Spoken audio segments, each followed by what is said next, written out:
주제 1등 후보라 두려웠다. 앞서 키워드 목숨이었습니다. 목숨 달린 일이다. 남욱 폭로전의 이유. 왜 그때는 입 닫고 있다 지금 말하냐. 민주당 일각에선 검찰이 회유한 거 아니냐, 조작한 거 아니냐 라고 하고 있지만 남욱 변호사는 강하게 반문하고 있습니다. 1등이라 무서웠다는 겁니다. 함께 보시죠. 1년 전엔 이 대표가 지지율 1등 대선 후보였기 때문이다. 나 그쪽에 대선 자금까지 줬는데 그런 얘기 할 수 없었다. 내가 진술 번복한 건 이재명 천화동인 1호 지분 관련 딱 하나다. 남이 내 징역을 대신 살아줄 건 아니지 않냐. 잘못한 만큼만 처벌받고 싶다라고 얘기했습니다. 남욱 변호사가 왜 진술을 하기 시작했느냐와 관련된 여러 가지 추측 중, 이유 중 남욱 변호사 본인이 밝힌 겁니다. 1등 후보라 무서웠다. 나름 진솔해 보이고 합리적이다라는 평가도 나오고 있는 가운데 김영주 의원님. 네. 1등이라 무서웠다. 내가 대선 자금까지 됐는데 살아남았겠냐. 무서웠다. 나 죄 지은 만큼만 벌 받고 싶다. 내 징역 살아줄 거 아니지 않냐. 굉장히 좀 솔직한 얘기 같기도 하고 김영주 의원님 어떻게 보십니까? 무서웠다. 그렇습니다. 아마 이제 그 대선 결과까지 보고 입장을 정리하자. 그 대선 이전에는 아마 어떤 여러 가지 뭐 자기네들까지 했던 일들이 만약 있었다면 네. 안고 가자. 이제 이런 어떤 모종의 합의들이 있었지 않았나 생각이 들고 아마 귀국하자마자 말하자면 투옥됐고요. 이제 그런 과정에서 저런 심경이 충분히 이해가 되고요. 뭐가 무서웠다는 걸까요? 실질적으로 보면은 만약에 자기가 미리 이렇게 그 남욱 변호사 말에 의하면 네네. 자기가 스스로 돈을 전달했다라고 하는 것을 폭로했는데 만약에 이재명 대표가 대통령이 됐을 때 과연 자기가 거기에 대해서 어떤 결과를 맞느냐 그리고 독박을 쓰지 않느냐 이런 부분인데 지금 보면은 이제 다 같이 풀려 나오기 시작하면서 재수 딜레마가 깨지기 시작한 거거든요. 그렇군요. 유동규부터 입을 열기 시작했기 때문에 유독 하나 이제 김만배 씨가 나와서 네. 어떻게 할 것이냐. 지금 제일 중요한 것은 여전히 유동규 씨의 입장 변화에 대해서 재판부는 옳게 보지는 않습니다. 왜 달라졌느냐에 대한 의문점을 갖고 있기 때문에 본인도 이 입장이 달라진 것을 강조하면서 다른 입장은 일관된다라는 것을 또 강조할 수밖에 없는 거고. 내가 진술을 바꾼 건 네. 1호 그분이 네. 이재명 시장이다, 이재명 대표다라는 얘기밖에 없다. 네, 그런 부분이고 이제 각각 개별적인 변호인단이 결국 자기 그 말하자면 수임한 사람들을 죄를 틀게 하는 그런 어떤 머리에 들어갈 것이기 때문에 아마 그들 간의 치열한 수싸움이 예상된다 봐야 돼요. 그게 바로 내가 잘못한 것만큼만 벌 받고 싶다. 내 징역 살아줄 거냐의 의미가 그거다. 정혁진 변호사님, 변호사시잖아요. 네네. 뭐가 두려웠을까요? 해코지? 내가 이재명 당시 1등 후보에게 나쁜 말 했다가 나중에 대통령 되면 받을 해코지가 무서웠다는 건가요? 아니면 그때 내가 얘기해서 이재명 후보가 나 때문에 낙선할 수 있다라는 그게 무서웠다는 겁니까? 뭐가 두려웠다는 걸까요? 남욱 변호사는 1년 전. 사람이요. 나쁜 짓 하면요. 두려워요. 그 자체로. 그 양심 있는 사람들 얘기죠, 그거. 뭐 양심이 있건 없건 간에 예컨대 제가 물건을 훔쳤단 말이에요. 네. 그런데 그게 들킬 것 같지 않아도 두려워요. 그거는 하늘이 알고 땅이 알고 내가 알고 있기 때문에. 제가 봤을 때 남욱 변호사가 그때 두려웠다라고 하는 거는 처음에 대장동 그 엄청난 일을 한 순간부터 그러면서 이제 남욱 변호사 1,000억 벌었거든요. 네. 1억 넣고 1,000억 벌었어요.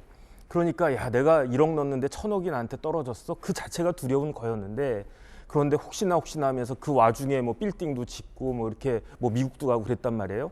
그런데 이게 혹시 들통나면 어떡할까 하는 두려운 마음이 사실은 있었는데 드디어 이제 아주 사소한 지방지 어떤 그 기사를 통해 가지고 대장동이 오픈되기 시작했단 말이에요.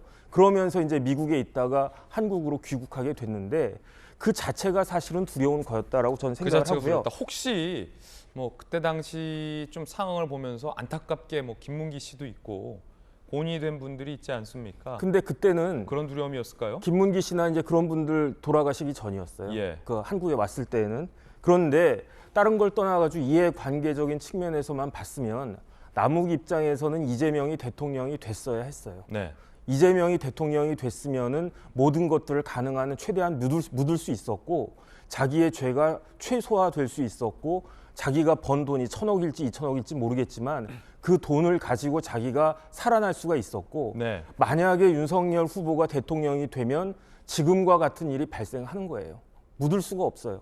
거기에다가 그 트리거 역할, 그러니까 방아쇠 역할을 한 게 누구냐? 제가 봤을 때 유동규거든요. 유동규 본부장. 하나씩 내부에서 이제 이렇게 하나씩 터지기 시작하는데 남욱이 제가 이야기 쭉 들어보니까 남 변호사가 굉장히 머리가 좋은 사람이에요. 예. 그러니까 저런 어마어마한 일을 계획하고 해냈잖아요. 네. 어쨌든 메이드를 갖다 한 거거든요. 예. 그런데 그렇게 머리 좋은 사람이 곰곰이 생각을 해보니까 유동규가 불기 시작하고 또 여러 가지 뭐 이런저런 그 흔적이 없을 수가 없잖아요. 그렇다라고 하면은 지금 상황에서 이건 덮을 수 없고 그렇다라고 하면 내가 아직 나이도 그렇게 많지 않은데 어느 정도 이 지금까지 모아놓은 돈을 지키면서 빨리 형량을 최소화하려면은 예. 지금이라도 정확하게 이야기하는 수밖에 없다. 네. 그것이 내 이해관계에 가장 부합하는 것이다라고 판단한 것이라고 저는 생각합니다. 원래 죄를 지으면 사람은 두렵기 마련이다. 죄책감이란 게 있단 말이죠. 죄책감, 어떤 근원적인, 어떤 원천적인 두려움일 수도 있고 아니면 김영주 의원 말씀하셨던 것처럼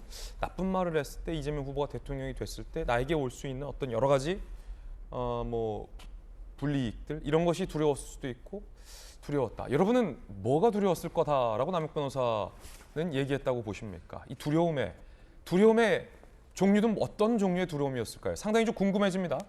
각자 지은 만큼만 벌 받자. 사실 이 말은 유동규 전 본부장도 했습니다. 다른 분들이 벌 받을 건 다른 분들이 벌 받자.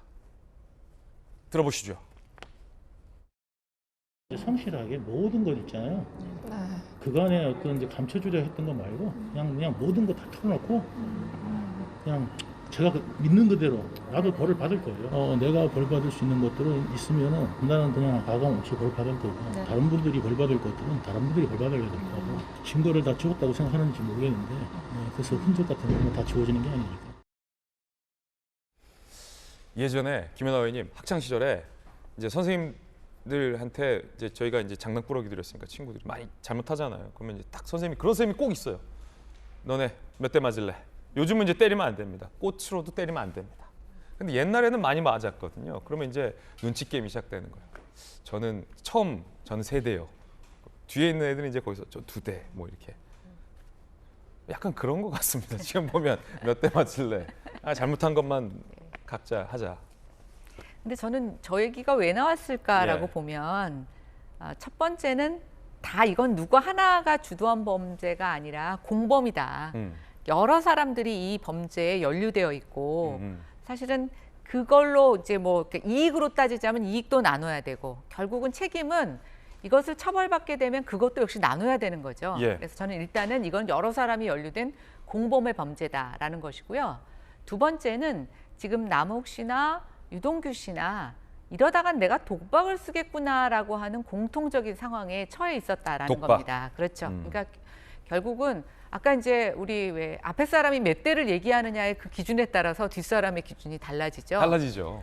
적게 맞을 수도 있지만 선생님 입장에서는 앞에보다는 더 한 대 더 맞겠다라고 하면 오히려 측은지심이 들지만 그러니까요. 앞에가 3대 맞겠다고 했는데 저 2대요 그러면 에이 너는 뭐라고 2대야 그러면서 한 대 더 때릴 수도 있지 않겠습니까? 그럼요.